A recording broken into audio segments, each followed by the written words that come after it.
This morning,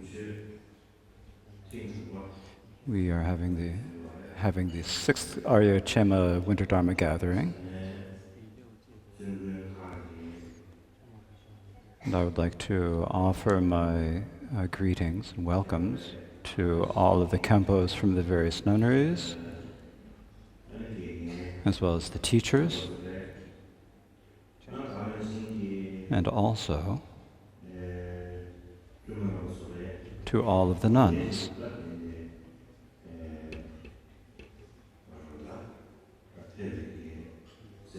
Likewise, I'd like to offer my greetings to all of the members of the public, lay, and monastic who have come here this morning. Now, in general,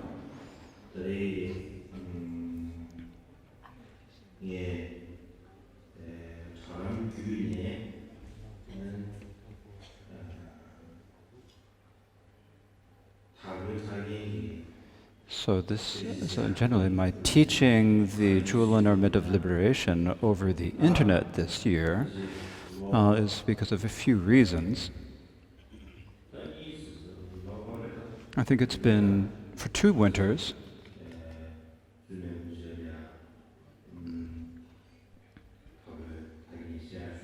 I have not had the opportunity to teach the Jewel Ornament of Liberation at the Winter Dharma gathering. And once I've begun the Jewel Ornament, then it's my responsibility to finish the teaching. And so for that reason, I'd like to take this opportunity to continue.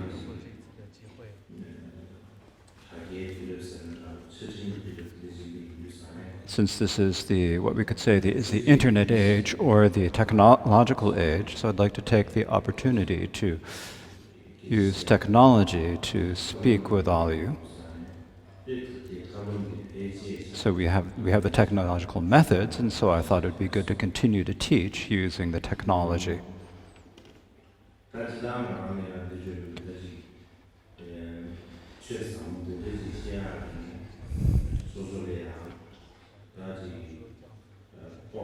Generally, I can't really say that I have the confidence or the education or qualities to be able to teach such profound Dharma as this.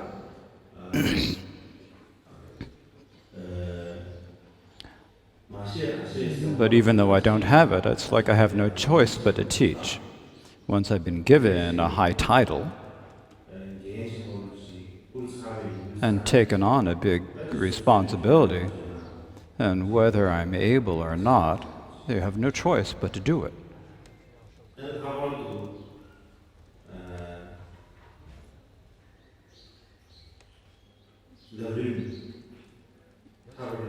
In particular, this Jewel Ornament of Liberation, these stages of the path,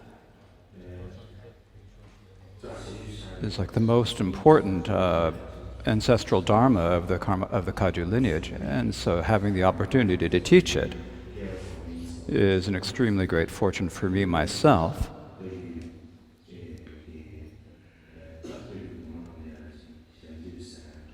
And it can also be considered a service to the great Kagyu masters of the past,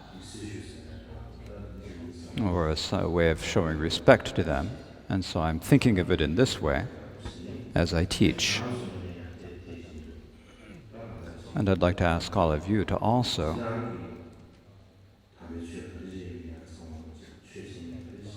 generally, basically, whenever we're teaching and listening to the Dharma, whatever Dharma it is that we're teaching and listening to, we must not let that opportunity go to waste. We have this. We have this precious human body that has all of the facilities for practice Dharma and is free of the adversities. And now that we have achieved this, and so once we have to receive the teachings on the teachings from the great teachers, and having such an opportunity is incredibly valuable, and so we must sort of think that we understand this.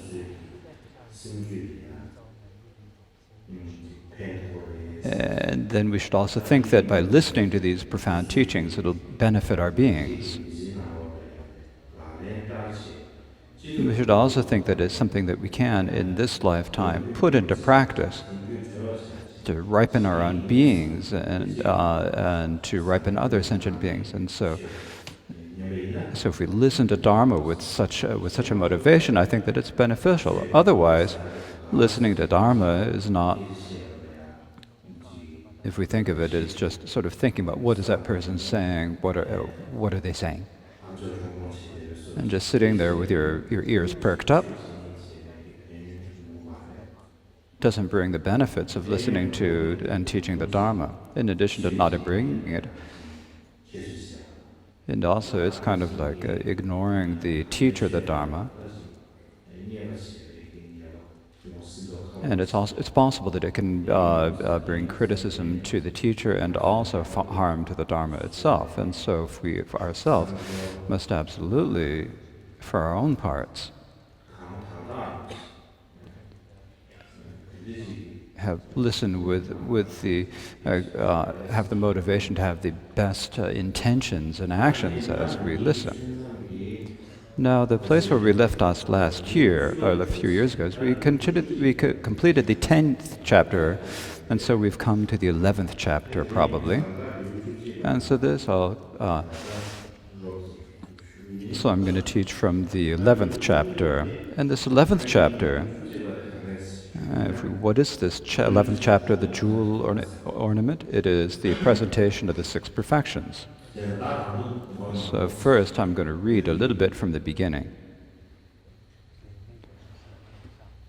The precepts related to engaged bodhicitta are threefold: higher training in moral discipline, the higher training in mind, and the higher training in wisdom. In this respect, the lamp for the path to enlightenment says, keeping the vow of engaged bodhicitta, practicing the three jhanas of chasing well, your respect for the three trainings will be great.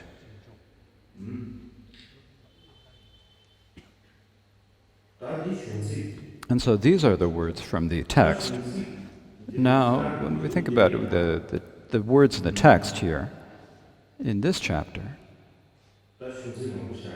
there aren't that many. It is not too long.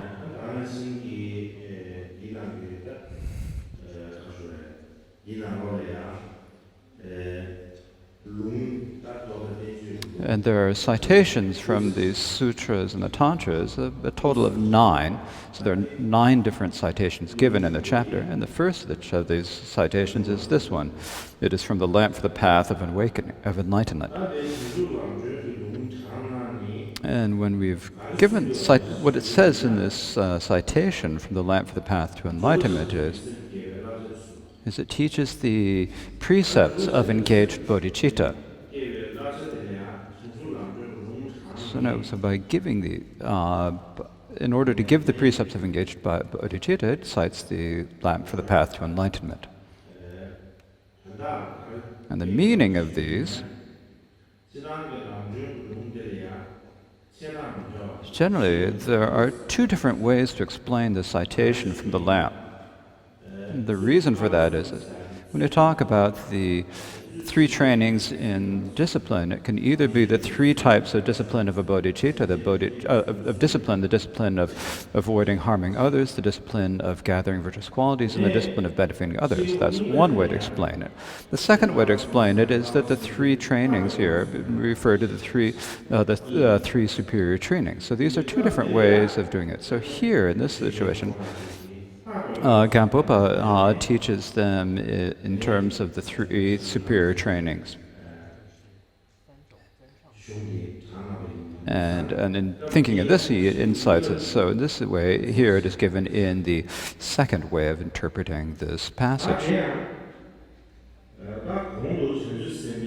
Now, prior to this, the text is taught about the ways to rouse bodhicitta and how to take the vows, and it's given many precepts of bodhicitta. So when once we have taken the vow of bodhicitta, we need to train in the precepts. And the reason or purpose of practice of keeping the precepts, as I said, is, as I said, it's in order to purify your body, speech, and mind.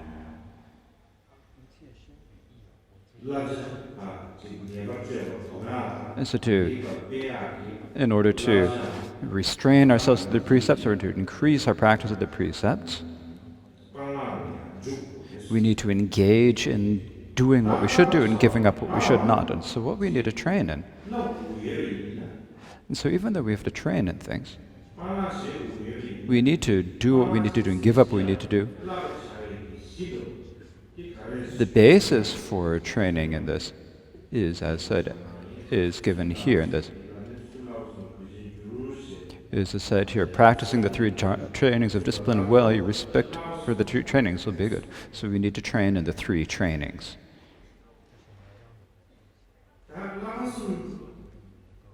And so here, when we talk about the three trainings, the reason why it says we should train in the three trainings is that in general, that there's nothing that the bodhisattvas shouldn't train, as it says, where the bodhisattva says, there's nothing at all the victor's offspring should not learn.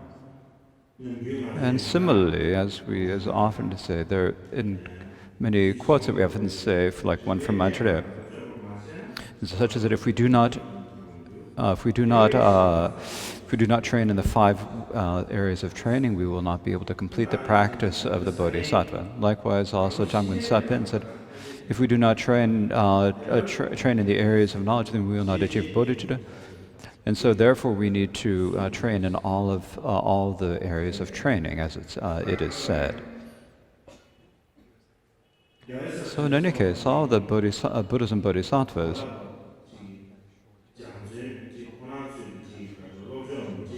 there's nothing at all, or really area of knowledge or topic that they do not train in. And the primary reason why there is nothing that they don't train in is primarily that the work of a bodhisattva is benefiting other sentient beings. It's accomplishing the short-term and long-term benefit of sentient beings. And in order to accomplish the short-term and long-term benefit of sentient beings,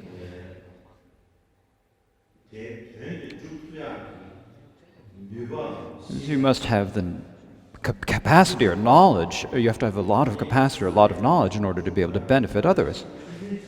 And so, if you only have a small amount of knowledge, you can't benefit many sentient beings, because the sentient beings are numerous and they're levels. And each sentient being has the things that they like or dislike. And they have different ways of speaking, and they all have different ways for all of these. And so the bodhisattvas have to have deeds and activity, must display deeds and activity that accord with sentient beings' different aspirations. And so for this one, different from how it is with the Shravakas or the Prateka Buddhas, the bodhisattvas need to train in infinite areas of knowledge. So normally, we talk about the 5 areas of knowledge. We talk about studying the 5 areas of knowledge. So for the 10 areas of knowledge it's taught. Also, it's taught in the Prajnapada Buddhas that we have to train in the 173 trainings in complete aspects, the 13 gradual trainings, the 4 instant trainings, their generosity, and the different types of eyes and knowledge and capacities and so forth. There are infinite things that are taught. So basically, the bodhisattvas have an incredible number of things that they have to study, but all of them. But if there's so many things to say, why is it that we're only talking about 3 trainings? If we have to train in everything, but we doesn't say everything, it just says 3 trainings. And so what is the reason for this? So generally, when you talk about the children of the victors, the bodhisattvas, what they have to learn, if they had to learn each of the things they need to, every area of knowledge, there are too many. They're infinite, they're too many, and it's just too much for them. It's just way too much for them. For example, with us ordinary sentient beings, when we rouse bodhicitta, we have to, if we want to if we begin to become a bodhisattva, and at that time, that's sort of a person, a new person, if you tell them at the beginning,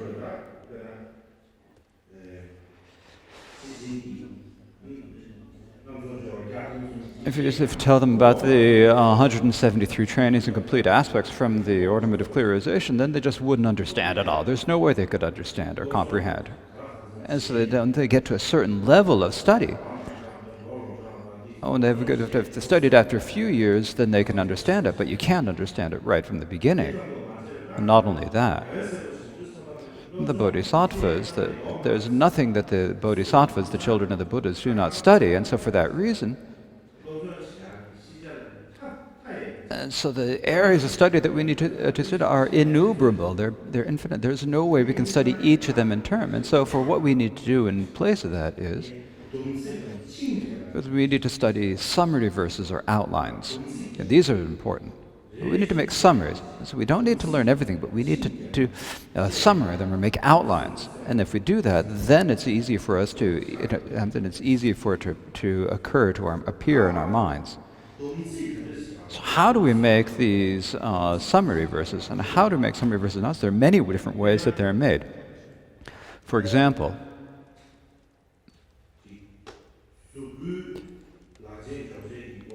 so we can talk about the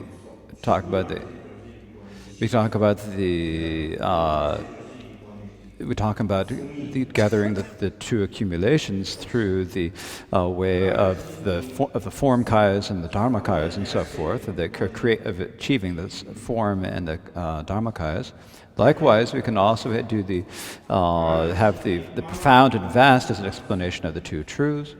We can talk about the discipline in terms of what should be done and what should be avoided, and we can also talk about giving up the afflictions in terms of the three trainings, and we can think about it in time in terms of the levels and so forth, and we can also think about it the superior and the lesser, and then divide the worldly and the transcendent paths and so forth. So there are many different ways to make these that we can make these summaries and these outlines. But when we make them, of course, there are so many ways that if we need to know all of this, then it also becomes really just way too complicated. And so because there's so many ways to make these summary verses, the primary way, or the most important way of making these, is that is the one that we must choose, and what that is here is the six paramitas, the six transcendences. Now, the six transcendences are primarily making a summary in terms of the practice, and the way we practice, in terms of how we engage in the practice. Because the six transcendences are classified in terms of how we practice, so because of that, there's nothing that the bodhisattvas need to train in, because that is not included in the six transcendences. The reason that there is not is because other than taking care of oneself, taking care of others, and gathering all the qualities of the bodhisattvas are all contained and complete within the six transcendences. And so the summarizing everything in the six transcendences is superior than the other ways of making summaries. And these six transcendences, if we make a summary of those, and to teach them in brief, then we say they all are included within the three trainings. So the six transcendences, if we explain them in terms of as summarized in the three trainings, then it's a greater summary.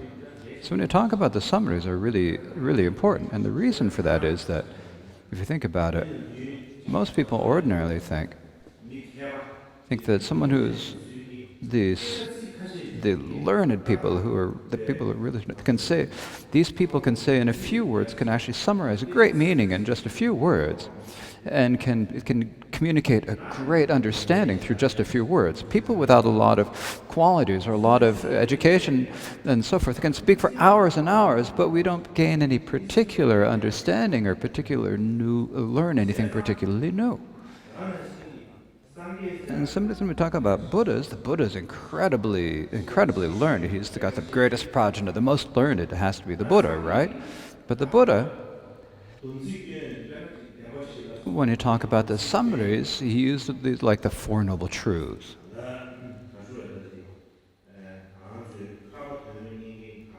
It's like for those of us who want to the basis that we who wish to achieve liberation need to practice is the four truths. And there's nothing that we must practice that is not included in these four truths. So we made that summary in the Four Noble Truths. Likewise, in this context, generally bodhisattvas,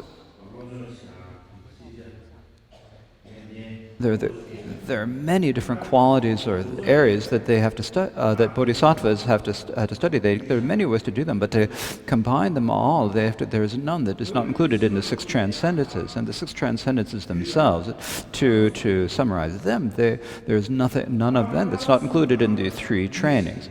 And so when we combine the six transcendences into the three trainings, the reason for doing this is, if we explain them in terms of the three trainings, then we have a vaster understanding or a broader understanding of the entire thing. We can bring out the particular features of these transcendences, and so it's big. And so it's a superior way of understanding. The reason why we have a broader understanding of the transcendences is because it is that these three trainings are well known throughout all of the fields of areas of Buddhism, not just the Mahayana. But if we can understand this well, then if we have a good understanding, then we have a better understanding of the common understanding, the overall teachings of Buddhism. We gain an understanding that overarches all of the different vehicles of Buddhism. In particular, when we talk about the three trainings taught here,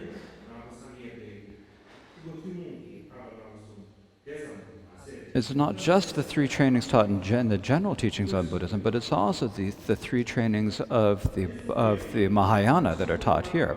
And so when you talk about these three superior trainings in the Mahayana, are said to be superior in many ways to the three trainings of the foundation vehicle. And if we do not know these three trainings, then there's no way we can understand how they're superior. And so for that is why it is taught that we need to understand why they're taught and why the six transcendences are included in all three trainings.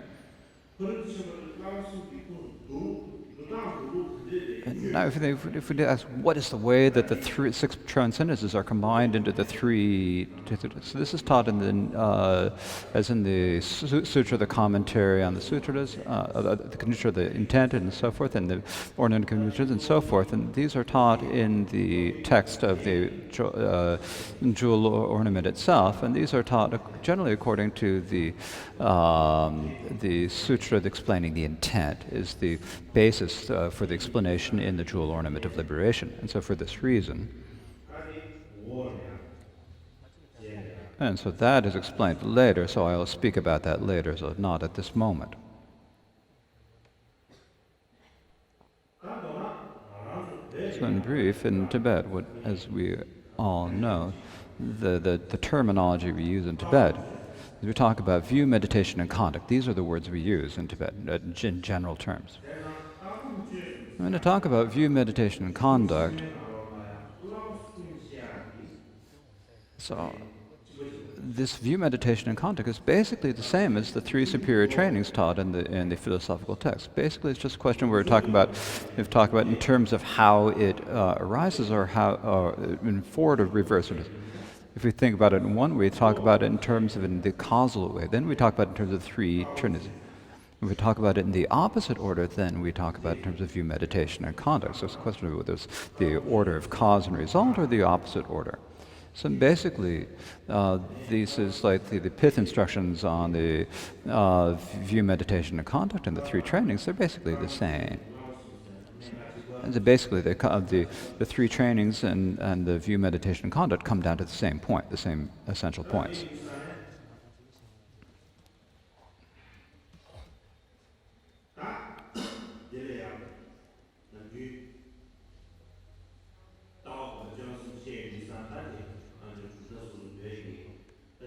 And so here, when we talk about the view, meditation, and conduct, there are different ways that are explained in the different texts and in the different Tibetan traditions.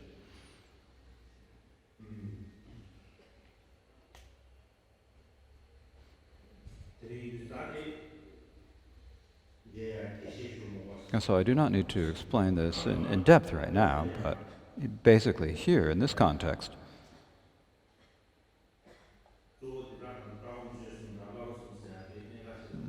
basically we should understand the view, meditation, conduct, and the three trainings come down to the same point. Understanding this is extremely important.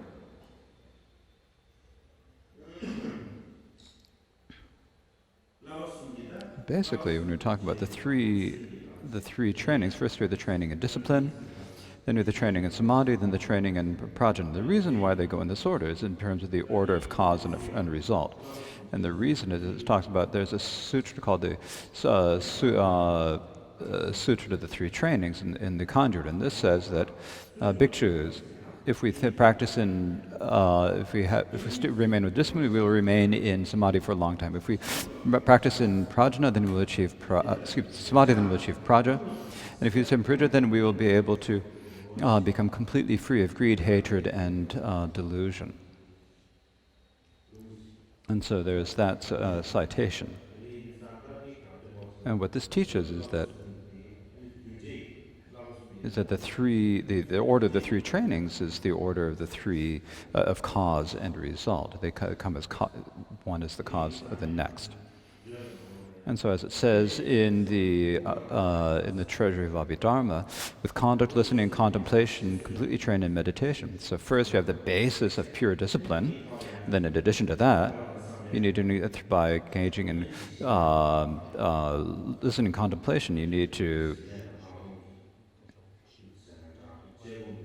to gain the shamatha and insight and practice the resting and resting and analytic meditation. You need to train in these, and so that is basically what it is saying here. So basically, when we talk about the three trainings, the essence of them is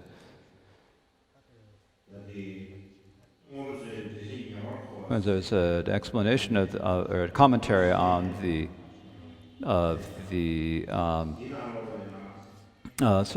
teaching on the commentary on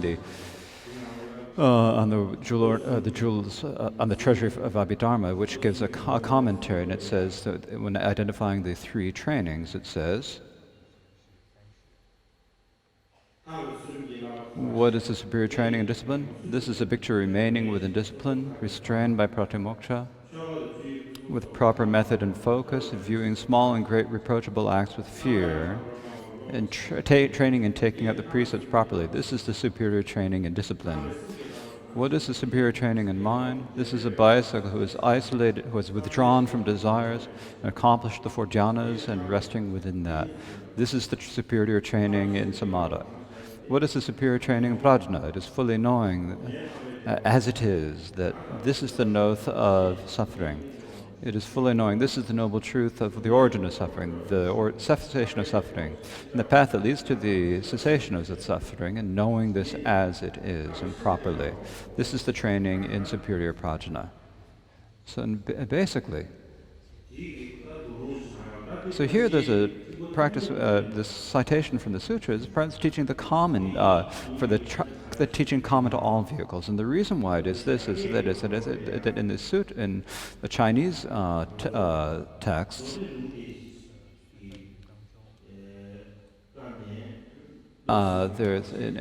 there's an explanation of this in the scriptural sutras, and also from the Shariputra's summary of the Abhidharma, which is taught, and it's taught in the same way. And so this is exactly the same as it is here by this master Shamatha Devi, as quoted in the commentary on the Abhidharma. And so this is for the common vehicles, or it's for the practice for the Shravakas and the Pratyekabuddhas, or it's for the middling type of individual. Basically, you can say it's the practice of the three trainings that's taught here is the practice for these middling types of individuals. And so that's basically how it is now.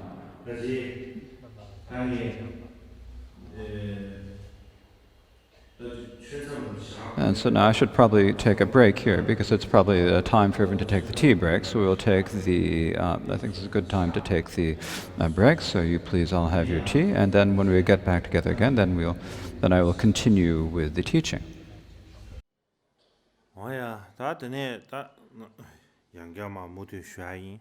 다만시 초지는 예의 규정부 지 사데. 에 계시셰메 인두사네. 대증아디 dabdibro shade sha ji ji lamsan ji songbo de ji yongmin do ni ne nam yun ji ge xie du san da che xie ge xie chi du san yun ne mi yor ba yun ne mi yor ba ra choa de men ra ru xie xie kon ji ge xie lamsan san ji ko samkhoar chida chanamin dar syongdo do ta ine ta dang ngen dyuni ya jogzi ma to me bi indu sane ene ta de choar sta gas game do da chi su su mi bor che che ta kyang chang lo mi gen dyne ye sampa chi ka ju me bor che je ki sha ma do be de ne kora mi dane ta yon du sane ta jogzi ma to min do 드네 인주산에 다 쪽슬 깨지시 인주산 딱그 콜레야 미세다 가슈르다 니 깨지시야베들 그게 디 가슈르딜 딜이야 냠주르게 요바나 냠도 조아게 땡고 마로 냠도 조아게 마된디 응아라 냠도 조아스게 메딩에르지 섬주진주르 메딩에르 차데 온다 드레제 다 모두 막 쉬셔보지. 단도나 라바숨사디 뭐디 다 단기 공부 쉬는 신기 아다 단기 농장마디 디 가르쳐다.我们最近这些年儿考试的那种嘞，农场那么是晓不得。可是的农地，按照도디 롱디시 난게 롱나 소베게 롱데 롱이사레 삼사루지도 가라사나 자게 나로레 슈베게 도디 롱데시기 책태당 다는 신기 시리빈 제바라사기 청어버 뒤베 남자사쇼 다디기 롱즈딘 잡으시도 드네미 인자 디균산 때네 버지 다 초진이 지 팅밍기 가서다 도롱지 베서지 다 알하버도 드니 도디 롱디시기 숑지 가서 롱지 맨로 섬르드니 정도 다이네 라버숨기 뭐데다 드니 더즈지 바 롱차마 자마도 벤지시 망부슈마고체 다이네 지신의 선이 옹지디수 선이지需求 맨로 단도나 검딜이야 라바숨 숭주산에 플라고 라바숨 셰셰 플라바사기 지르리 자요 라바숨 버질이야 디 자과 균세 디 자나 민디비 균세 가르슬라베미나 플라바사 지랑 플라바사디 벽에 나로 플라바사들이야 구준이요 지게 가르스나 항마 류버로치 고요래 니 잘라 하샤사로 지여봐 니 잘라 하바 류버 되지를 고래 다데네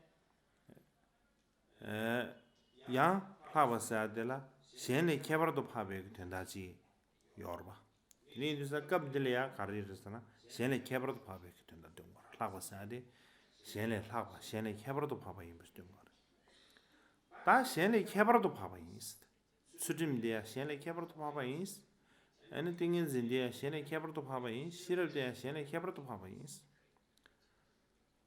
다 셴 간수레 케버도 파바 임스 다 케버도 파바 임스랑 뜻사 뜬저지 거봐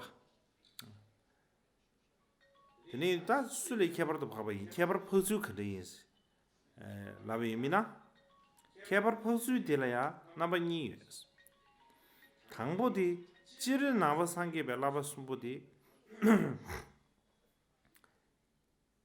개발 봐봐 이거 지당 니바디 티바 침뷰기 라바 숨부디 개발도 봐봐 이거 지 시주 니유스 다 담보 나바 상게 벨라바 숨부디 개발도 봐봐 이비 윤센데 저다 가난되는 샤고를 쓰라베나 아니 치료발을 되는 샤고 그래서 치료발에 앉지당 그다 지 수짐당 시지 가루에 제 띵인지 지 something 띵인지다 다나 신기 더 시럽 som으로 더 시럽 지 지팀바점 되지 여버스 이나야 나마상게 베라바 숨부디 엔 치료무디 베게 다 그래서 치료베게 라바숨레 개발도 봐봐 이 개발도 봐봐 이미 윤생 가라서나 년색 롱주어 년색 나노 롱 가르스는 가르스나 라베트 지도부 인시나 라베 수준게 라바 강의 받아 라베 셈게 라바 강의 받아 라베 시럽게 라바 강의 받 대단해 템바 디코나를 얘기 딜리 치료받는 거 많이 받대 디네 라베 되이노스 With the non-Buddhists, and so therefore they are superior. And that is the meaning of superior, according to the citation. So basically, when you talk about the three, the Buddhist superior trainings are only Buddhist. They're not present in the non-Buddhist religions or philosophies. And so for that, the three Buddhist trainings are superior. And so here, and when you're talking about saying that they're superior and that they're better, the manner in which they're superior and how that they're better, how they're superior is not taught. So how is that? So how are they superior, and how is it that they achieve that superiority? Then that basically is going to be talked about in terms of the two ways to analyze this. And the first is if we talk about in terms of in terms of conduct. The non-Buddhist trainings, the reason why the Buddhist training is superior to the non-Buddhist is because the Buddhist trainings, three trainings, are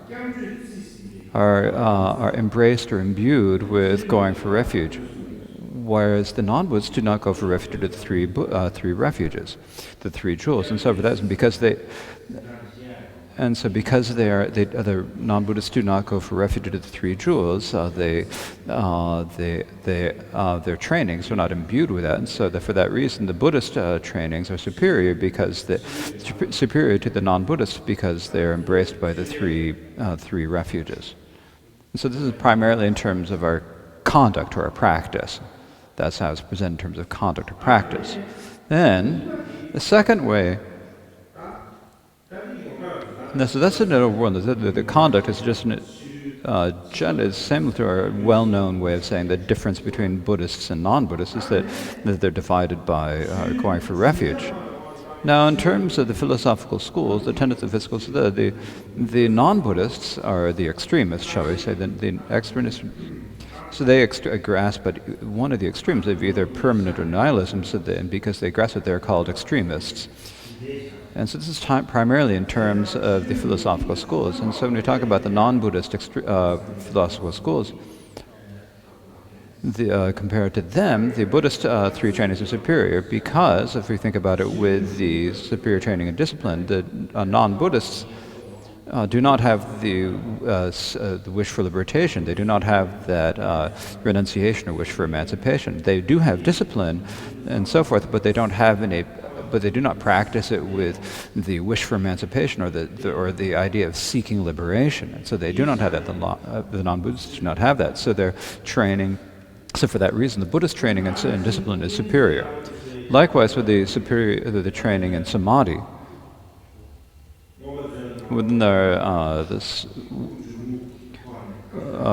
Treasury of Abhidharma talks about meditation on the counting the breaths and so forth, and says that the non-Buddhists do not have these methods.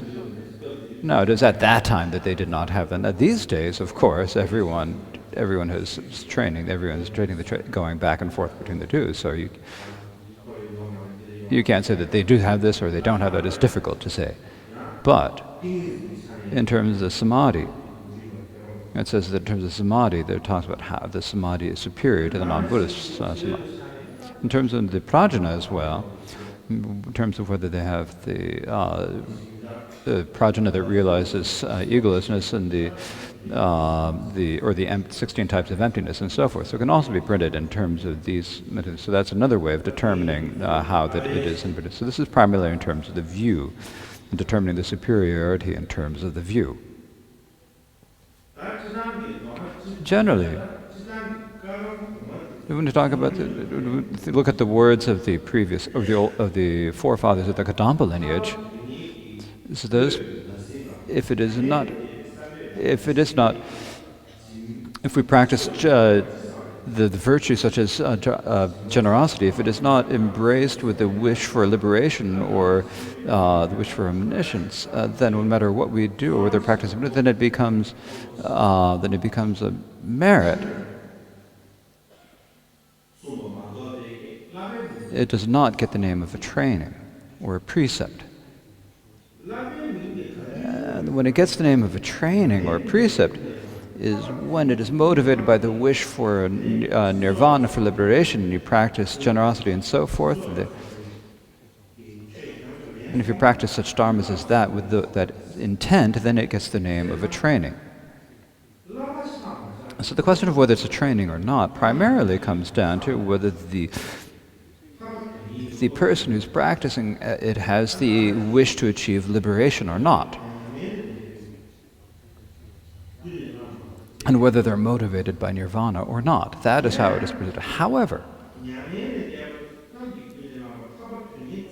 if it is merely motivated by the wish for nirvana or the wish for liberation, even then, if it is not embraced by bodhicitta, then it doesn't get the name of the accumulations. When we talk about the two accumulations, it doesn't get the name of the two accumulations. So at the point that it gets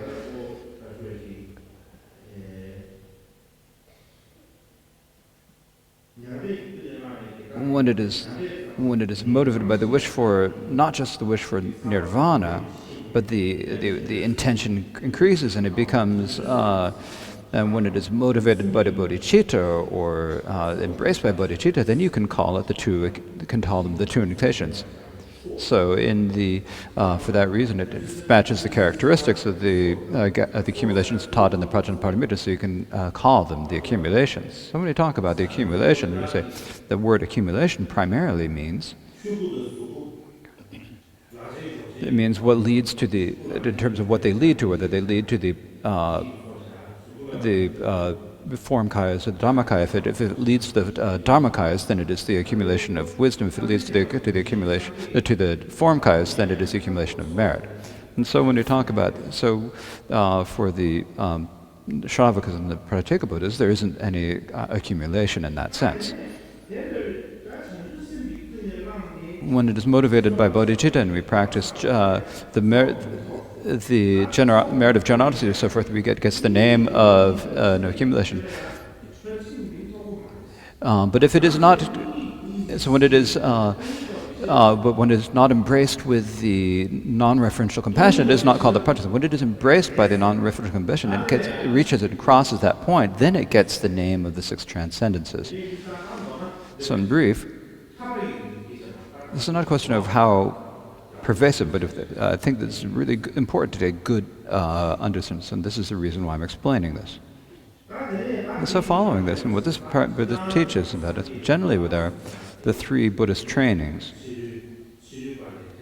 are superior to the non-Buddhists, and that's the first. And the second is that the Mahayana trainings are superior to the foundation vehicle trainings. And the reason why this is that, the reason why we say this is,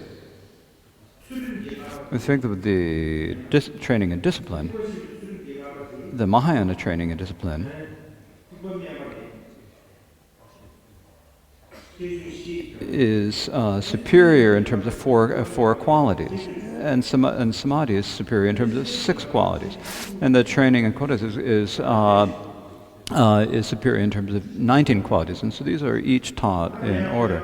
For example, with the training and discipline, so if we think about the training and discipline, what the four qualities are the classifications, the common and the special particulars, the vastness and the profundity. So these are the four qualities.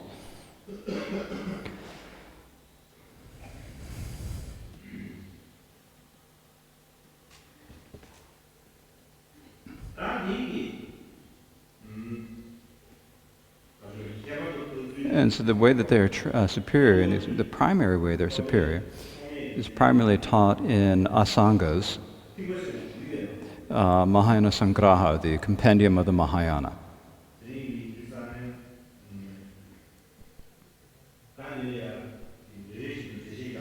If I need to explain each of these, then it would take a very long time. And it's not something we can immediately understand, so I think. So I'll just say the names rather to give it the idea, rather than giving an extensive explanation of each of them. And so for here, basically, when we talk about these training and discipline, the Bodhisattva's training and discipline is superior to the training of the foundation vehicle in four ways. And what these four differences are: the difference in the classics and classifications, in terms of the common and special trainings, in terms of the vastness, and in terms of the profundity. The classifications, the question said, is the Bodhisattva discipline has three types of discipline, whereas the Shravakas, the foundation vehicle, only has the discipline of refraining from harming sentient beings. They do not have the discipline of gathering virtuous qualities and benefiting sentient beings. And so for this way, the Bodhisattva discipline is graded.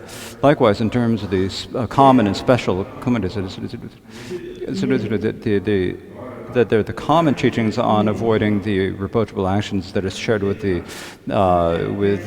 Shravakas and Pratyeka Buddhas, but they're also the discipline of engaging in reproachable actions to benefit sentient beings. And so sentient Buddhists can in order to benefit sentient beings, can do reproachable actions that do not become reproachable because of their motivation. So this is a different distinction. And the second, and and in terms of the vastness, is in terms of the training, the merit, and the intention are all, and support are all vaster. They're all limitless, and so this is what it is. And so does it, as it's there's like as taught in the way of the Bodhisattva. We talk about the distinction of the profundities. We talk about the Bodhisattva can engage in actions such as killing and so forth. They are naturally unwholesome actions. However, the Bodhisattva, when the Bodhisattva engages in them skillfully, then they do not become misused. Likewise, through various different manifestations, they can perform benefit and ripen other sentient beings. And so this way, they're more disciplined. So in this way, the training and discipline is superior to that of the Shravakas and Pratyeka Buddhas. Now, the second is when you think about the training in samadhi, it's superior to the Shravakas and Pratyeka Buddhas, and there are 6 reasons why. These 6 are the focus, the variety, the antidotes, the workability, and in terms of the accomplishment, and in terms of the action. So these are the 6 qualities that make it superior. And so these basically, I think I can talk about these in detail tomorrow. I think I've talked about all of them. If I talk about everything today, I don't have anything left to say tomorrow. So for that reason, so I shall not explain everything right now. So in brief, the main point is that we need to understand of what I'm saying today is that when we're practicing the 3 trainings as Bodhisattva, when we make the commitment or take the oath of being a Bodhisattva, then we need to do the practice of a Bodhisattva. We need to do the actions of a Bodhisattva. We need to do what Bodhisattvas do. And we must not do what we should not do. We need to give up what we must not do. And so for that reason, The training or the precepts, it's exactly that.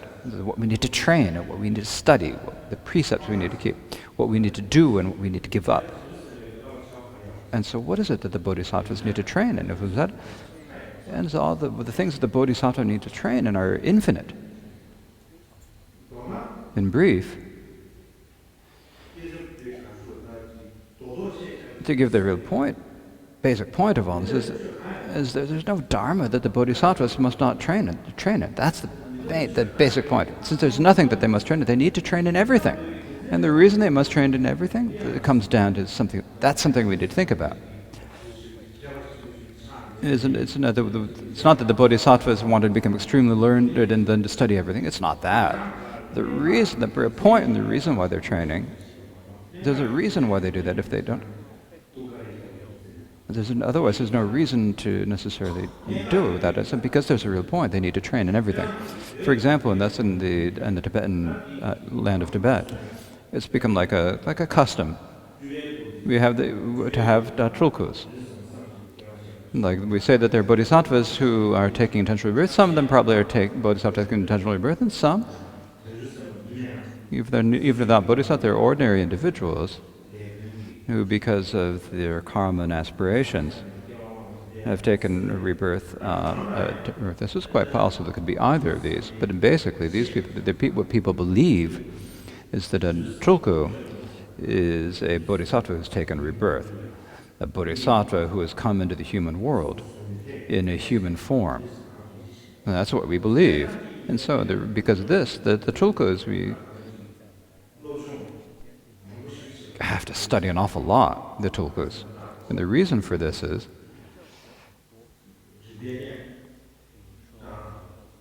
there are many different areas of knowledge, like grammar and validity, the crafts and healing, and of course the Buddhist knowledges. And of course there are many areas of study that they need to learn.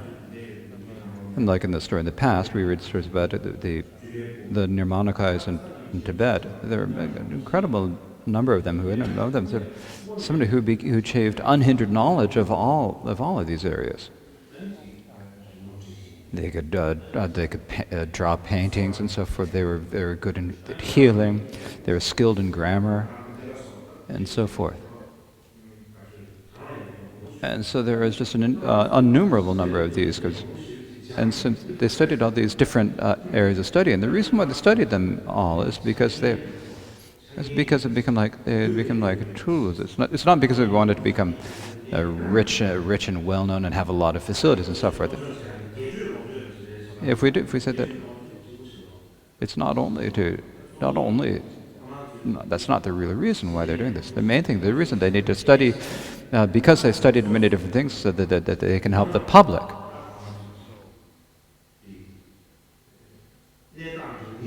Because according to the members, they can help the members of the public according to the various different levels and with various different methods.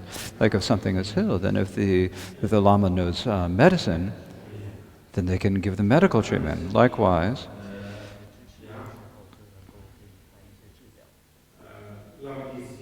if the Lama, someone is a lot of people come asking for divinations. If the Lama knows how to do divinations, then they can bring great benefit to, or vast benefit to sentient beings. Similarly with astrology and so forth. And in order to benefit sentient beings, you don't just sit on a throne and sit there and only teach Dharma. If you'd only do that, it's difficult to actually benefit sentient beings. It's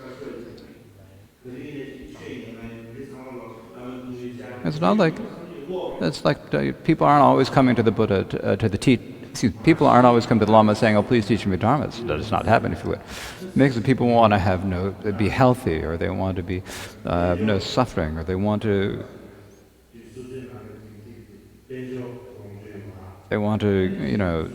become more prosperous. They want their children and grandchildren to be able to study well and get good jobs and so forth. And this is why.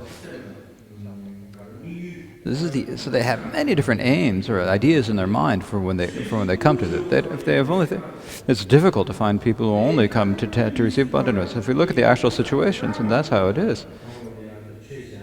of course, it's important for all of us to study the Dharma. And of course, we need to actually teach the Dharma, but not everyone can do that. Not everyone can be like Milarepa.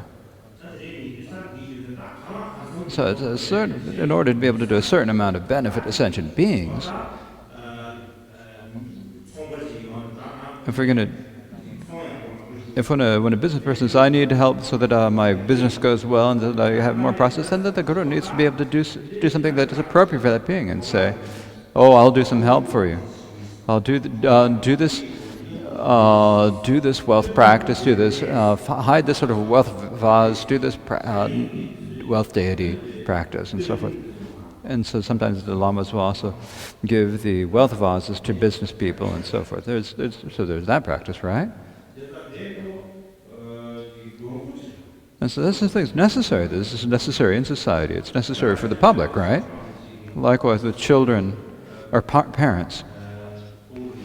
When their children get sick, they immediately go to the guru. My child is sick, so please recite prayers so that it'll be cured quickly. And then the lama needs to do things like give empowerments and fulfill their needs and whatever. And if the lama says it, oh, this is the nature of the world, and being born and dying is the nature of the world, and the birth, aging, sickness, and death is the nature of the Buddha. So this is the nature of the suffering. So you should not be in suffering. So if the lama would only teach like this, then everyone would be really disappointed. They'd be broken-hearted by this. It's like these are basically just like illustrations. The Tibetan lamas, the actual lama need to study the reason why the Tibetan tulkus and lamas need to learn so many different areas of knowledge is to be able to bring vast benefit to sentient beings. So that's how it is. And so when we assert that take the oath and promise to be bodhisattvas, then once we've done that, we need to do the actions of a bodhisattva. And so the actions that we need to do are the actions of six transcendences. And if we sum them all up we can sum them up as the three trainings. And within the three trainings, what they are is the training in discipline, the training in samadhi, and the training in prajna. Now, what are these three trainings? We need to be able to identify them with there. We need to know how to identify what these three trainings are. And not only do we need to be able to identify them, so the Buddhists teach us, but the non-Buddhists also teach us. Other religions also teach us the same thing. So what's the difference between the two? So people might think this, right? And so we need to be able to say we need to be able to tell what the difference between these two are. Not only that, even within the Buddhist training, between the Mahayana and the foundation vehicle there, what are the differences between the two? We need to be able to explain, to know that. So in addition to know that, once we know all of that, then only then can we know how does it we practice the Mahayana. What is the foundation vehicle way of thinking? And since we're the Mahayana, so how does it practice the three trainings? As if we need to know the differences. If we can make the distinction, then we know how to practice it, right? If we don't know the distinctions and the superiorities, then if we just say that we're Mahayana from orally, but we aren't really Mahayana, and so for that reason, that's the reason why the classifications and the distinctions are taught. So in brief, I think if we leave the teaching here today, actually, somebody said it's in this nuns Buddha Dharma gathering. I'm not able to come in person, but it's not different. But as if there are no difference between the comment I'm trying to do. I'm feeling the same responsibility and giving the same support. And I'm sort of overseeing all of the programs, whether they're small or large. For example, now in the evening, so now it's like 1 or 2 in the morning for me right now, so I'm staying up into the So I'm staying up in the middle of the night, but even though it's the middle of the night, I'm just thinking, oh, maybe this will be beneficial, and I'm trying to do what I can to teach, and trying to do what I can to teach the Dharma. Likewise, yesterday's program, I looked at the schedules, the overall schedule, the daily schedule, and also the daily what to do, how you should chant before breakfast, what you should do before the teachings, before you do the group debates, what text you should recite before lunch, what you should recite before the evening group debates. All of these, and we hadn't decided all of this in detail before, and because we hadn't settled that before, I was not really comfortable with it. And the reason is when we have it's now been 5 or 6 years since we've had this, that we've had the Winter Dharma gathering, but we haven't done them. We've done all sorts of different things. Then it's really not quite appropriate. So I think that we have determined now that the text is now, basically with all of the practices, even though I'm not able there, it's just the same as if I were there. I am sort of taking the same interest and same responsibility and putting the effort into it. And the primary thing is that the Kyabje Drupal Rinpoche's Yangtze, or reincarnation, has taken the responsibility and is working. And so for that reason, I'm also feel very comfortable at this. The previous Drupal Rinpoche was a real authentic guru who had all the qualities being learned, venerable, and good. And in particular, in Tibet, he and fulfilled the world at the wish of the 16th Karmapa, he, with the Suparad, which had been destroyed during their cultural reviewing, so he restored it all and rebuilt it all, and he took that responsibility for the sake of beings and the teachings. It was a great responsibility, and so in that respect, and so I think that his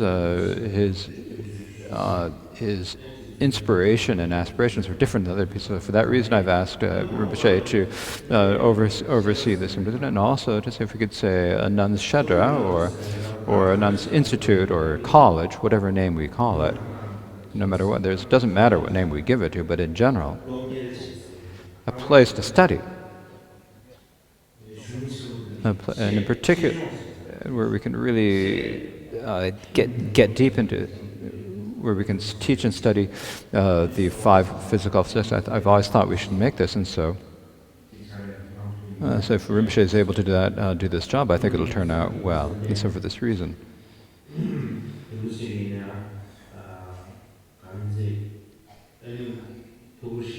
as doing as much as we can to take the responsibilities, and you also, the nuns from the different nunneries,